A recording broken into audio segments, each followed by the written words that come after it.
रांगडा महाराष्ट्र, राकट महाराष्ट्र अशा उपमा आपण पुस्तकातून खूपदा वाचल्यात, मनातल्या मनात कल्पनाही केल्यात। पण जिच्या कुशीत महाराष्ट्र विसावलाय त्या सह्याद्रीच्या डोंगर रांगांचा याची देही याची डोळा अनुभव घ्यायचा तर आपल्यातल्या रांगडेपणाचा, राकटपणाचा कस लागतो।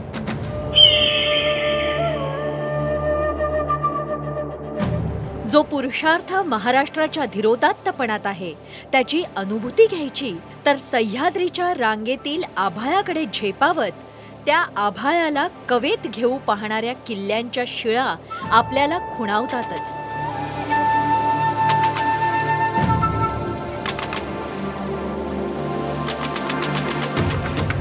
हे किल्ले भौगोलिक आश्चर्याचा धक्का तर देतातच, पण सोबतच ऐतिहासिक, सांस्कृतिक वारशाची भव्यताही दाखवतात।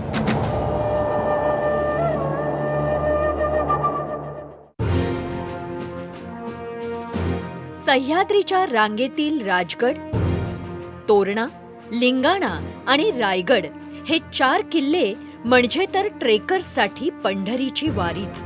ट्रेकिंगची भक्ती करणाऱ्या वारकऱ्यांना आपल्या पंढरीत जाण्यासाठी अनेक वेड्या वाकड्या वळणांचा सामना करावा लागणार होता।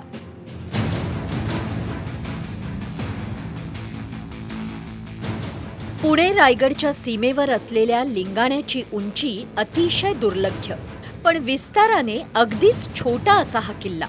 हा किल्ला खरं तर वॉच टॉवर। इतिहासात महाराजांनी लिंगाण्याचा वापर कारागृह म्हणून केल्याचा उल्लेख आढळतो।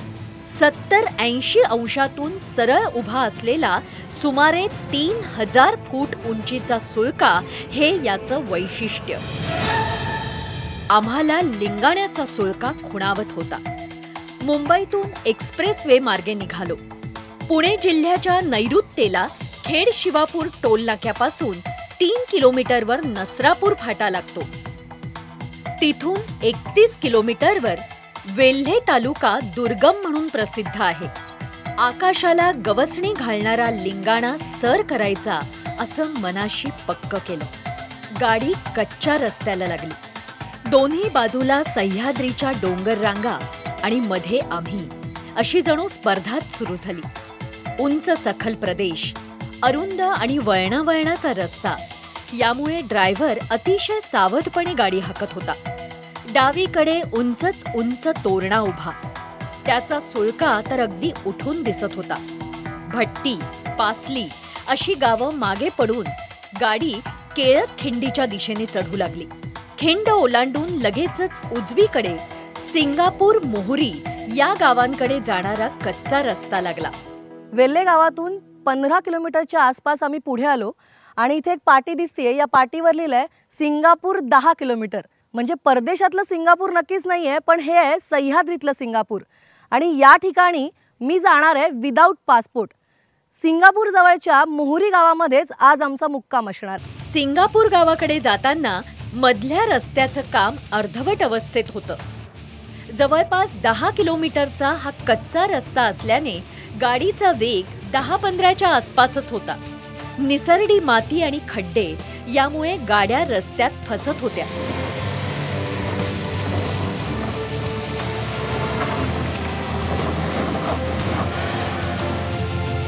अखेर प्रयत्न करून हाही टप्पा पार केला। अखेर मोहरी गावात पोहोचलो। ऐन घाट माथ्यावर वसलेलं छोटंसं गाव। गाव म्हणण्यापेक्षा वस्तीच 6-7 घरांची, पण स्वच्छ आणि नीटनेटकी, अगदी चित्रात दिसावी अशी।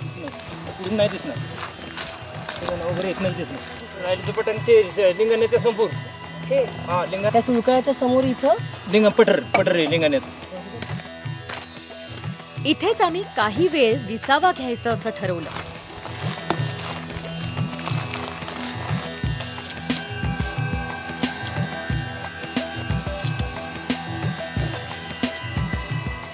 तिथल्या एका गावातल्या घरात चुलीवर जेवण तयार केलं।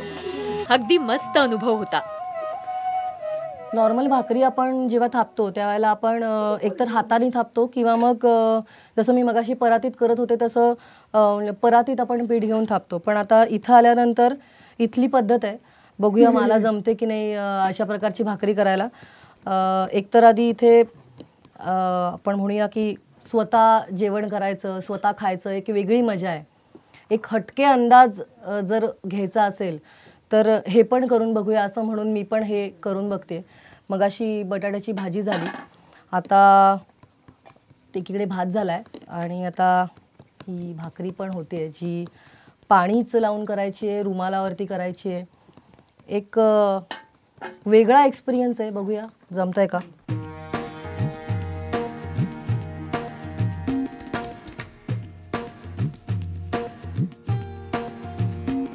गरम गरम पिठलं भात, नाचणीची भाकरी, मिरचीचा ठेचा, कांदा असं अस्सल गावाकडचं जेवण आणि तेही अंगणात बसून.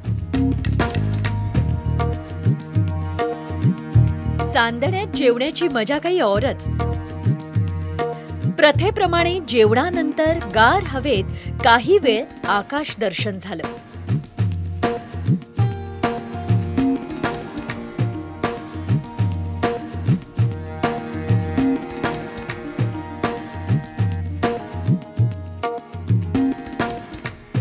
गावातल्या मोकळ्या जागेत ग्रुपमधल्या सहकाऱ्यांनी टेंट उभे केले.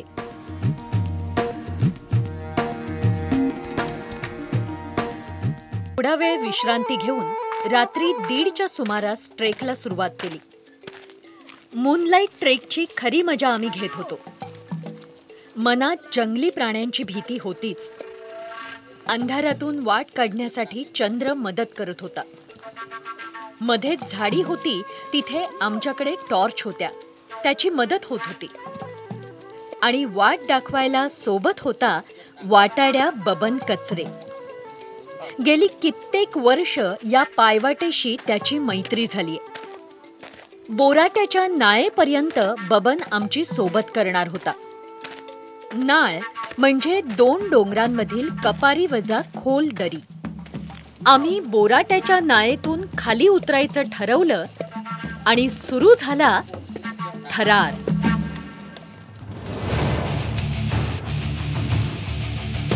खरं तर लिंगाणा क्लाइम्बिंग हे वेगळं प्रकरण आहे. सोप्या ते मध्यम स्वरूपाच्या क्लाइम्बिंगचा अनुभव असला तरी लिंगाण्यासारख्या ठिकाणी जायला लागते ती टेक्निकल क्लाइम्बिंगची माहिती आणि आवश्यक ती साधनं. ती असल्याशिवाय असा ट्रेक करणं म्हणजे आगाऊ धाडस होऊ शकतं. पण शिखर फाउंडेशन आणि शिवराष्ट्र हायकर्सची कसलेली टीम बरोबर होती. शिवाय क्लाइम्बिंग आणि रॅपलिंगसाठी आवश्यक असणारे हार्नेस, कॅराबिनस, डिसेंडर, हेल्मेट, मिटॉन, टेपस्लिंग या साहित्यानिशी आम्ही सिद्ध झालो होतो लिंगाण्याचा थरार अनुभवायला. याला म्हणतात बोराट्याची नाळ. साधारणतः आम्ही 1:30 वाजता मोहरी गावातून निघालोय. 1 तास झाला आता आम्ही ह्या बोराट्याच्या नाळेत मध्यावरती येऊन पोहोचलोय. साधारणतः पहाटेचे 3:30 वाजलेत. ही बोराट्याची नाळ आम्हाला आता खाली उतरायची. बोराट्याची नाळ अंधारातच टॉर्चच्या प्रकाशात उतरायला सुरुवात केली. खडक ठिसूळ असल्याने प्रत्येक पाऊल जपून टाकावं लागत होतं. कुठला दगड निसटून सुटेल हे सांगता येत नव्हतं. अंधार असल्यामुळे उतरण्याचा वेगही कमीच होता. रॉक क्लाइम्बिंग काय किंवा एकूणच साहसी खेळांमध्ये बऱ्याचदा आपल्याला असं वाटतं की मी अनुभवी आहे, मला सेफ्टीची गरज नाही, किंवा मी अनुभवी असल्याने सेफ्टी इक्विपमेंट वापरणं हे भ्याडपणाचं दिसेल. अनाठायी साहस आणि आत्मविश्वास हा आपल्याला धोक्याचा ठरू शकतोच, पण त्याचबरोबर तो इतरांना तापदायकही ठरू शकतो. खिंडीत पोहोचलो तोपर्यंत पहाटेचे 5:30 वाजले होते. पायथ्याशी जाईपर्यंत सगळेच दमले होते. घोंगावणारा सुसाट वारा आणि समोर उभा असलेला सह्याद्रीचा काळा कभिन्न कातळ, अंगावर रोमांच आणणारं वातावरण. दीर्घ श्वास घेतला आणि वर सरकायला सुरुवात केली. थोड्याच अंतरात नैसर्गिक खाचा मिळेनाशा झाल्या आणि सेफ्टी रोपचा आधार घेण्यावाचून पर्याय उरला नाही. पुढे मग मिळेल तिथे नैसर्गिक खाचा आणि नसेल तिथे रोप असा आधार घेत वरच्या टप्प्यावर मागे वळून पाहिलं तर खोल दरी. वारा अजूनही पिसाटल्यासारखाच होता. सेफ्टी रोप देखील वाऱ्याने हलत होता. इथून पुढे असेच टप्पे पार करत वर जायचं होतं. काही टप्प्यांमध्ये तुमच्या शारीरिक क्षमतेबरोबरच तुमच्या मानसिक तयारीचाही कस लागतो. सह्याद्रीचा मॅटनहॉर्न आम्ही सर केलाय आणि 3000 फुटांवर येण्याचं हे जगात भारी फिलिंग आहे. आम्ही मजल दरमजल करत जिथे गुहा आहे त्या जागी पोहोचलो. लिंगाणा किल्ला कारागृह असल्याचा उल्लेख इतिहासात आढळतो. कैद्यांना इथं आणलं जायचं आणि शिड्या दोर काढून घेतले जायचे. चंद्रराव मोऱ्यांचा पराभव केल्यानंतर शिवाजी महाराजांनी रायगडाजवळ हा किल्ला बांधला. म्हणजे रायगड जर राजगृह तर लिंगाणा हे कारागृह होतं. त्यावेळेला तब्बल 50 कैदी ठेवण्याची क्षमता या किल्ल्यावर होती.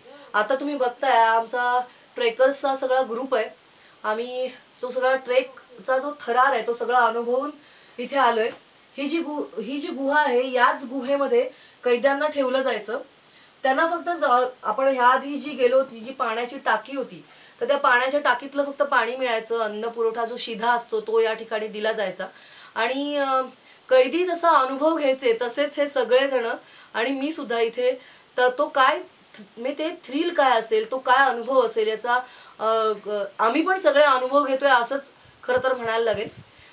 साधारणतः 1665 मध्ये पुरंदरचा जो तह झाला त्या तहामध्ये रायगड, बाणकोट आणि लिंगाणा हे किल्ले शिवाजी महाराजांकडेच राहिले होते. त्यामुळे ते सुद्धा एक वैशिष्ट्य या किल्ल्याचं आपल्याला म्हणता येईल. शिवलिंगासारखा आकार म्हणून याची ओळख लिंगाणा अशी झाली असावी. या सुळक्यावर जेमतेम 15 ते 20 जण बसतील इतकीच जागा आहे. वर सुसाट वारा होता तरीही भगवा फडकवला. समोर रायगडाला अभिवादन केलं. खरं तर नवीन ऊर्जा आणि गाठीला अनुभव घेऊन आम्ही धन्य झालो होतो. मात्र हे सगळं शक्य झालं ते शिवराष्ट्र हायकर्स आणि शिखर फाउंडेशनमुळे. आपल्या सह्याद्रीमधले जे सर्वात अवघड सुळके आहेत हे सगळे पार केलेले. लिंगाणा आम्ही आत्ता 8व्यांदा क्लाइंब केला आहे आणि अशाच पद्धतीनं नवीन लोकांना याच्यामध्ये इन्व्हॉल्व व्हावं आणि अनेक लोकांना त्यात सहभागी करता यावं यासाठी आम्ही हा आत्ताचा इव्हेंट घेतला होता. याच्या वैशिष्ट्य आम्ही असं ठेवलं होतं की जी काही चांदणी रात्र आहे, जे काही पौर्णिमेची रात्र आहे, या रात्रीला आपण अनेक लोकांना जे काही साहसी प्रकार जो काय आहे त्याचा एक अनुभव म्हणून आपण त्यांना या लिंगाणा सुळक्यावर घेऊन आलो होतो. हे प्रोफेशनल क्लाइंबर्स होते सगळे, ज्यांना ऑलरेडी काही क्लाइम्बची सवय आहे किंवा माहिती आहे. अशाच लोकांना आपण या क्लाइंबमध्ये इन्व्हॉल्व केलं होतं आणि आज आम्ही हा सक्सेसफुली लिंगाणाचा क्लाइंब केलेला आहे. हा लिंगाणा किल्ला म्हणजे खूप एक अवघड किल्ला आहे. ध्येय होतं की लिंगाणा सर करायचा. आम्ही शिवराष्ट्र हायकर्स आणि शिखर फाउंडेशन पुणे या दोन्ही संस्थेच्या माध्यमातून आम्ही एकूण 20 जे क्लाइंबर्स होतो आज हा किल्ला आम्ही यशस्वीरित्या सर केलेला आहे. माध्यम सहज अनेक ठिकाणी पोहोचू शकतात पण हे ठिकाण असं आहे की इथं रोप लावल्याशिवाय हा किल्ला लिंगाणा किल्ला चढता येत नाही. पण या निमित्तानं मला असं आवर्जून सांगावं असं वाटतं की IBN लोकमतची टीम या किल्ल्यावर आली. युरोपियन आल्प्स पर्वतराजीतील मॅटनहॉर्न या शिखराशी तुलना करणारा लिंगाणा, सह्याद्रीच्या कुशीतील बेलाग सुळका अर्थात सह्याद्रीचा मॅटनहॉर्न आम्ही सर केला. उतरताना पुन्हा थरार. रॅपलिंग हा कडे उतरण्यासाठीचा अतिशय जलद मार्ग आहे. यात क्लाइम्बिंग सारखे होल्ड्स शोधावे लागत नाहीत आणि शरीराचा भारही उचलावा लागत नाही. ग्रॅव्हिटीनेच आपण उतरत असतो. फक्त हातांनी दोर धरून हळूहळू सोडणं आणि त्याबरोबरच पाय सरळ ठेवून कड्याला लावत लावत खाली येणं हे तंत्र जमावं लागतं. त्याला जाणाऱ्या सूर्याच्या किरणांनी रायगडाला मिठीत घेतलं आणि लिंगाणा सर करतानाच्या प्रत्येक क्षणाची, प्रत्येक पावलाची आठवण मनात आल्हाद निर्माण करत राहिली. शहरात राहून निपजलेल्या हिशोबी वृत्तीनं निघता निघता डोकं वर काढलं आणि मनात प्रश्न पडला, या ट्रेकनं मला नेमकं दिलं काय? गणिती प्रश्नाचं उत्तर शोधायची तसदी पडली नाही. अळीमेळीचं शहरी जगणं वजा होत धाडसी वाटचालीची बेरीज झाली. प्रोफेशनलपणाच्या बुजगावण्याआड निर्माण झालेल्या अबदारपणाचा काही क्षणांपुरता का होईना भागाकार झाला आणि रोमांचक, धडकी भरवणाऱ्या अनुभूतीचा मनात गुणाकार झाला. लिंगाणा सर करताना रक्ताचा वेग किती वाढला होता माहित नाही, पण मनात घर करून लिंगाण्याचा अनुभव आमच्या रोमारोमात वाहत राहील, चिरकाळ, शेवटपर्यंत. बस इतकंच.